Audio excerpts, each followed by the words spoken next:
राधे राधे। कपि के ममता पूछ पर सबहि कहूँ समझाई, तेल बोरी पट बांधि पुनि पावक देहु लगाई।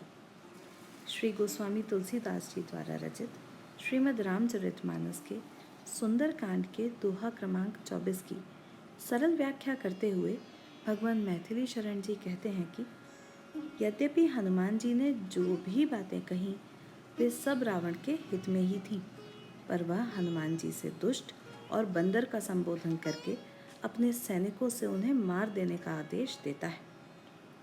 पर विभीषण के नीतिपूर्ण सुझाव को सार्वजनिक रूप से बहिष्कार न कर पाने के कारण अपनी कुमति से प्रेरित होकर रावण हनुमान जी की पूंछ में आग लगाने का आदेश देकर स्वयं ही अपने विध्वंस की योजना बना लेता है।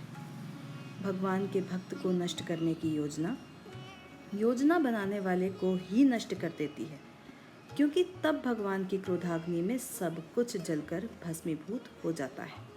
क्योंकि भगवान का भक्त तो प्रभु प्रेरित होता है और संसारी क्रोध और अविवेक से प्रेरित होता है।